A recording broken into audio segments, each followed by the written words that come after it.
ഇന്നിപ്പോൾ രാവിലെ മുതൽ ജനങ്ങൾ അത്യുത്സാഹത്തോടെ അവരുടെ വോട്ടവകാശം രേഖപ്പെടുത്തിക്കൊണ്ടിരിക്കുകയാണ്. ഇടതുപക്ഷ ജനാധിപത്യ മുന്നണി അതിൻ്റെ ചരിത്രത്തിലെ ഏറ്റവും വലിയ മുന്നേറ്റം LDFിൻ്റെ മൂന്നാം ടേമിലേക്കുള്ള യാത്ര ജനങ്ങൾ ഉറപ്പുവരുത്തും എന്നാണ് ഞങ്ങൾ പ്രതീക്ഷിക്കുന്നത്. വൻ ഭൂരിപക്ഷം നൽകി കേരളത്തിലെ ജനങ്ങൾ ഇടതുപക്ഷ ജനാധിപത്യ മുന്നണിയെ അധികാരത്തിലേറ്റുന്നതിന് വേണ്ടിയുള്ള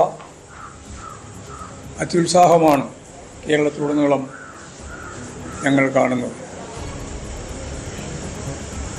ഇവിടെ ചൂരൽമല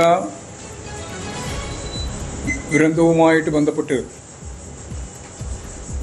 ഗവൺമെൻറ് ലോകോത്തരമായ നിലയിലുള്ള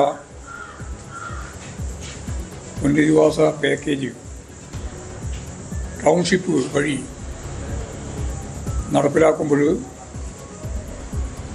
അതിനോടൊപ്പം ചേരാതെ ഗവൺമെൻറ്റിൻ്റെ നിലപാടുകളെ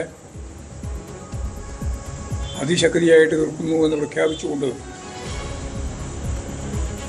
അവരുടെ MP-മാരും MLA-മാരും സർവീസ് സംഘടനയുടെ ഭാഗമായിട്ട് നിൽക്കുന്നവരുൾപ്പെടെ എല്ലാവരും ലോകത്തിൻ്റെ വിവിധ മേഖലയിൽ നിന്നും അവരുടെ ആപ്പ് വഴി പണം സ്വരൂപിച്ച്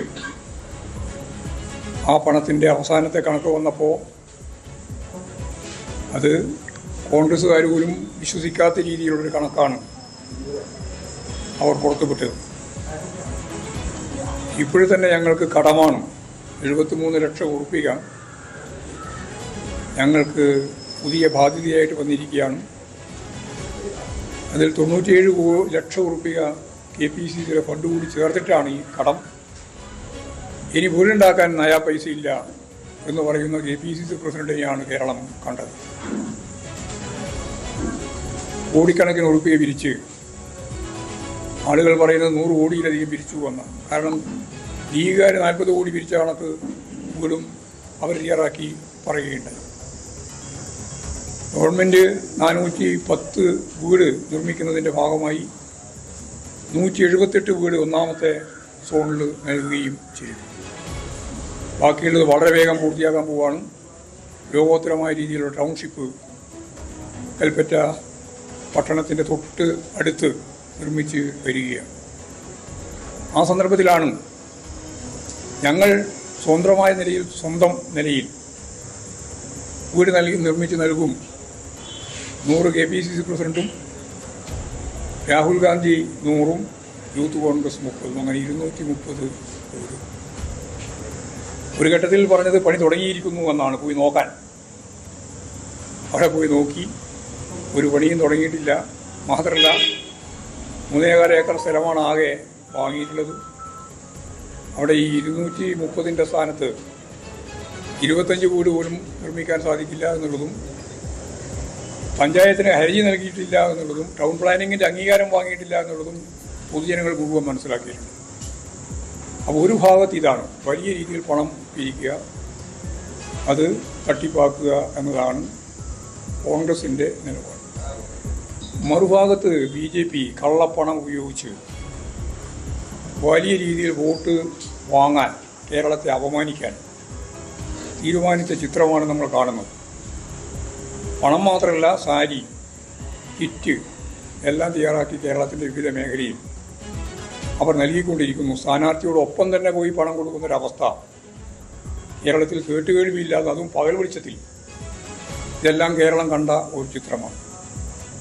ഈ രണ്ട് വിഭാഗത്തെയും തോൽപ്പിച്ചുകൊണ്ട് ജനങ്ങളുടെ ജനാധിപത്യ ബോധത്തെ ഉണർത്തി അതിശക്തിയായ രീതിയിൽ ഇടതുപക്ഷ ജനാധിപത്യ മുന്നണി അധികാരത്തിൽ വരുന്ന ഒരു പുതിയ ചിത്രമാണ് വരാൻ പോകുന്നത്. അത് കേരളം കുറച്ചുകൂടി കാത്തിരിക്കണം. മെയ് 4-ാം തീയതി വോട്ടെണ്ണി ഫലം പ്രഖ്യാപിക്കുന്നതോടുകൂടി ഇന്ത്യയിൽ ആകെയുള്ള ഒരു ഇടതുപക്ഷ ബദൽ എന്ന കേരളത്തിലെ LDFിൻ്റെ ഗവൺമെൻറ്റിൻ്റെ തുടർച്ച നമുക്ക് ചരിത്രത്തിൻ്റെ ഭാഗമാക്കി മാറ്റാനാവും എന്ന് തന്നെയാണ് പ്രതീക്ഷിക്കുന്നത്. ജനങ്ങൾ ഇന്ന് രാവിലെ മുതൽ ഈ പ്രക്രിയയിൽ ഇടപെട്ട് മുമ്പോട്ടേക്ക് വന്നു എന്നുള്ളതാണ് ആവേശകരമായ ചിത്രം. അതിനെ ജനാധിപത്യ വിരുദ്ധമായ രീതിയിൽ നേരിടുന്ന ഈ രണ്ട് മുന്നണികളെയും പരാജയപ്പെടുത്തി ജനഹിതം, അതാണ് വളരെ പ്രധാനപ്പെട്ട കാര്യം.